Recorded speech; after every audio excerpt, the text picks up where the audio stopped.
Welcome, dear children, to e-learning classes, Standard 5th, Subject English, Unit 2, Friendship.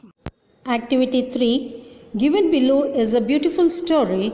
It is about how the grandfather treats his chair as a friend and how the grandson understands the feeling of grandfather better than his parents. Enjoy the story. Grandpa's Friend Part 1.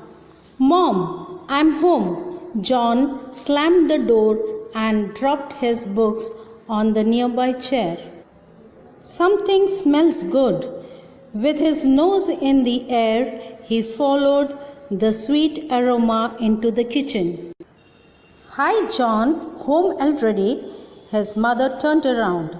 She had just placed a plate of fresh baked cookies on the counter near the open window. John reached for a cookie and looked outside. It was a kind of day that made John feel warm inside. Pop, Pop, John's grandpa, who lived with them since Grandma had died, came through the door. Spring is here, Pop, Pop said, and you know what this means. Sure, John agreed. Our annual fishing trip is coming. Amused, Pop Pop winked at John while heading straight for the cookies. I was thinking more of our annual spring cleaning, John's mom suggested. Tomorrow, John, you have no school and I can expect some help, okay? Okay, John agreed unwillingly. Here in this para, we see that John is very happy coming home from school because the next day is holiday.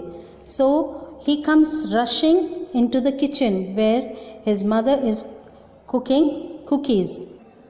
And when John is seeing his grandfather who is living with them, so what he says that we will go for fishing trip as the holidays are coming. But what John's mother said that tomorrow, John, you have no school, means it is a holiday. So you rather help me to clean the house. To that, John agreed unwillingly. Now can you guess what is going to happen next? The next day, John and his mom cleaned the house.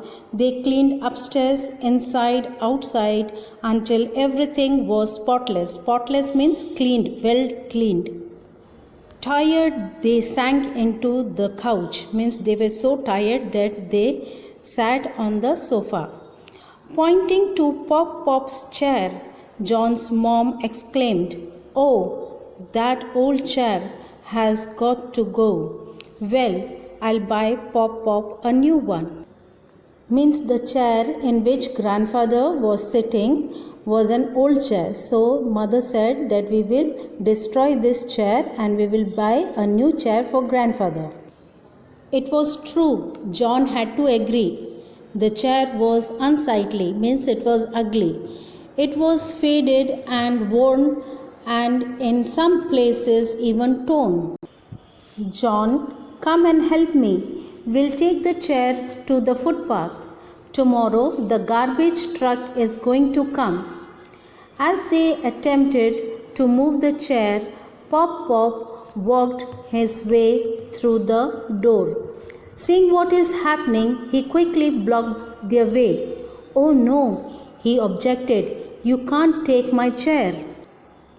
"It's old, it's worn," John's mom argued with a sharp edge to her voice.